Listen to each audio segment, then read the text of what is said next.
Like a moth to a flame, I was both attracted to and burnt by Christianity my whole entire life. And if ever there was evidence of it, my last video was proof of it.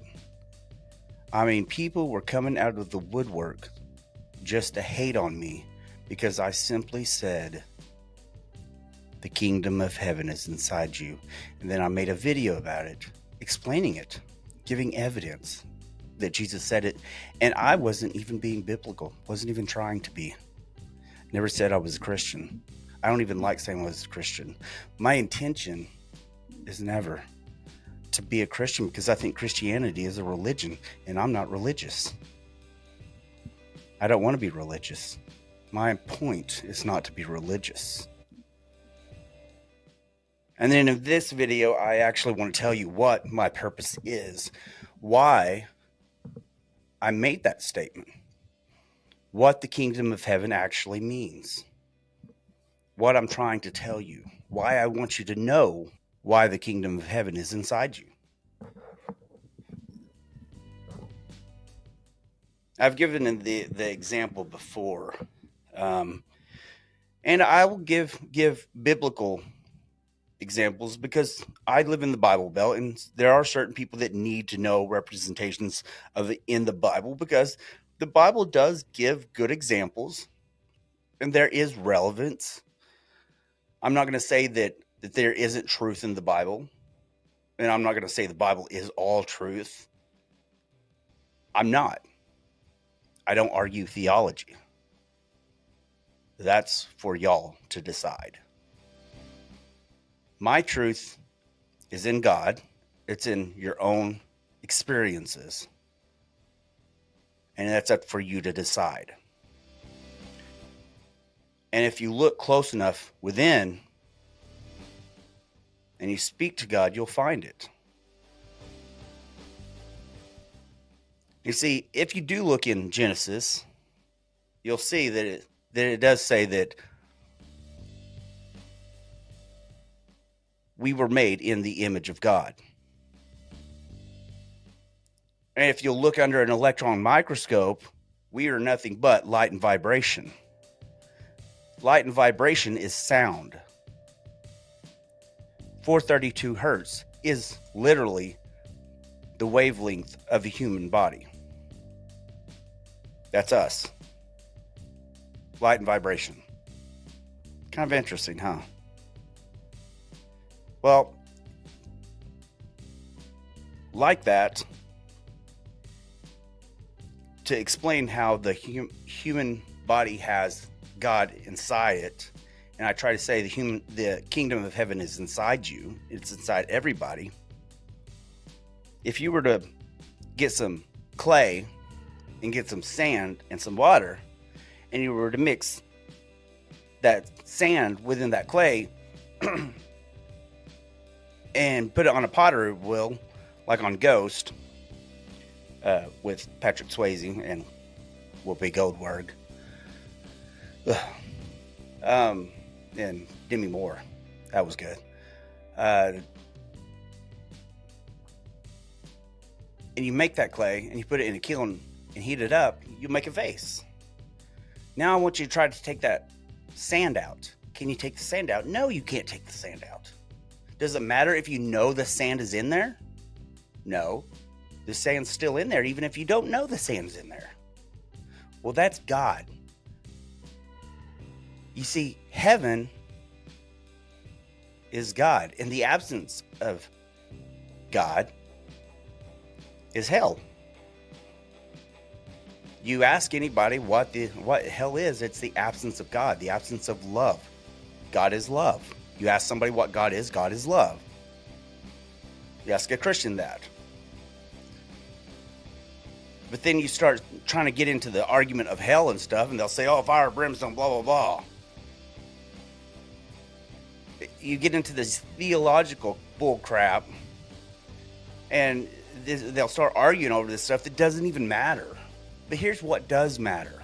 What are you capable of? You are capable of miraculous things. Once you realize that the kingdom of heaven is inside you, that God is actually inside you and part of you. You were made, you were created by the Creator, with the Creator, with the essence of the Creator. Part of the Creator used the Creator to make you. You see what I'm saying? Used the Creator's own essence to make you. You are part of the stardust. You are the magic. Once you realize that, then you don't have to be broken anymore. You can go from rock bottom to rocket fuel to unstoppable. And that's what I'm trying to do. Forget all the haters. I don't care how many people get on my platform and tell me, oh, you're just preaching false doctrine. You're just telling people stuff that's not biblical. Of course, when I show them that the Bible does say it, even though that's not my intention, quote me on that. It is not my intention to be biblical. I'm not trying to be biblical. It so happens that I often am biblical, but I'm not trying to be. I don't care if I am or am not. When I say the Word of God, I am not talking about the Bible. This is not the Word of God. This, coming into our body, our essence, is the Word of God. When Paul was listening to God, do you think he was reading the Bible? When John was listening to the Word of God, was he reading the Bible? When Jesus was listening to the God, was he reading the Bible? When Peter was listening to God, was he reading the Bible? When Daniel was listening to God, was he reading the Bible? You guys act like God is dead. God is not dead. God is alive.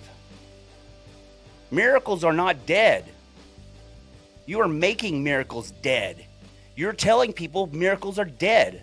You're snuffing out everybody's fire, because every time somebody gets on there and says the kingdom of heaven is inside you, you tell them, no, the kingdom of heaven is not inside you. You have to go in that book and you have to start reading instructions. You have to tell people, oh, Jesus is the one who does everything. You can't do anything. You have to go tell Jesus to do it. I bet when you go tell your son or your daughter to go clean their room, you say, hey, go clean your room. Then they go to their room. Then they come back and tell you to clean their room. That's how you do it, right? No, God gave us the power to heal ourselves, because the kingdom of heaven is inside us. We are made as creators. We are little gods. And if you want to use the Bible to say that, then it says that. At least twice in the Bible. Once in Psalms, and once by Jesus himself. I have a shirt that says you are unstoppable. I had a little girl, I say little girl, she's in her late 20s, but she was treated like shit by her family, her religious family, her Pentecostal religious highfalutin family, because she's a homosexual. She was scared to death of anything religious. And I gave her a shirt and I said, you are unstoppable. Screw them. Screw everybody that says anything about you. If you're righteous in your convictions, it doesn't matter. You do what you believe is right. And you keep doing that. She started crying. And I ran into that little girl 6 months later. She was going to church. Not because she felt obligated, because she wanted to get closer to God. She was going with her wife. She didn't stop being gay. I didn't ask her to. Have y'all stopped sinning? No. Nobody stops sinning. I don't care if there's some Christians out there that says, oh, you can stop sinning. Psst, I don't care what you say. It's not my job to make you stop sinning. You know, everybody likes to push the whole stop sinning bull crap. Well, Jesus said the number one commandment is to love. The number one commandment. If that's the number one commandment, why isn't anybody pushing that? And following that, Paul gave you the exact definition of number one commandment of love. And in that, which is in 1 Corinthians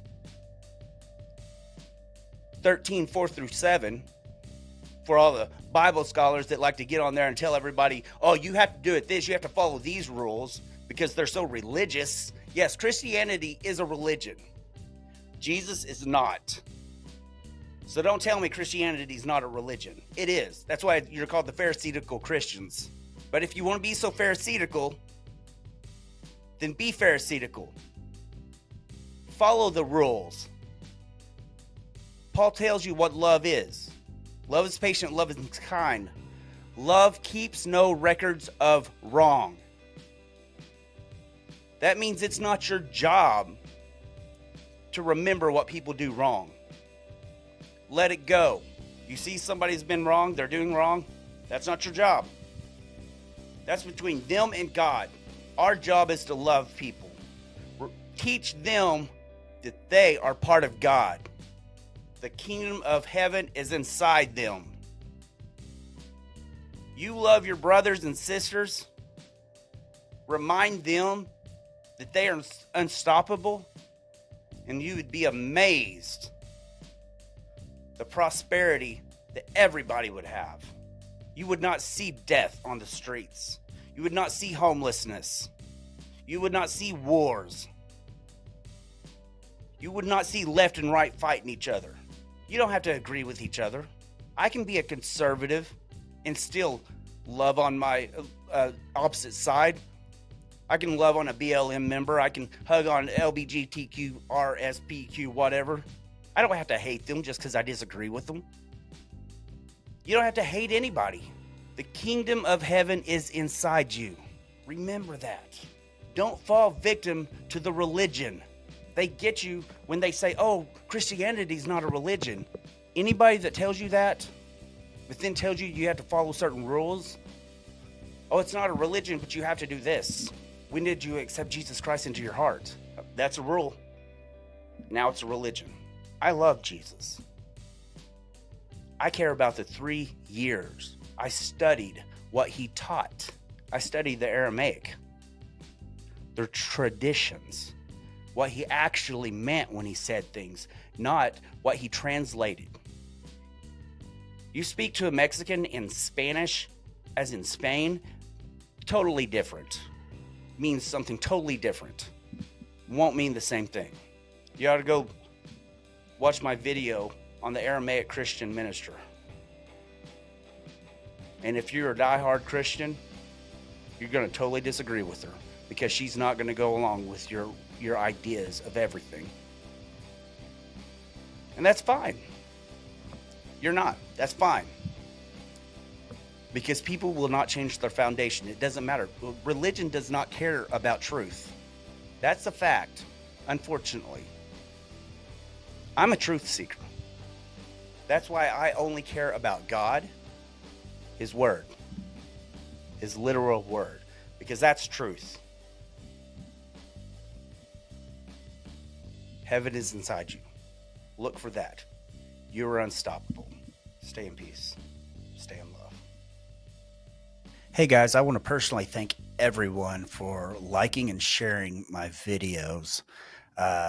If you want to continue to see my content, all you got to do is press that subscribe button and I'll notify you as soon as a new video comes out. I don't get paid for any of this. So if you want to buy some of my merch, like my shirts, like Jesus is a Badass or my Don't Be a Dick shirt, you can easily go to my merch store, which is at sogtv.org, which I will have it in the description at every video. So push that. Go buy yourself a shirt. I appreciate it. Have a blessed day, and I will see you at the next episode. Thank you.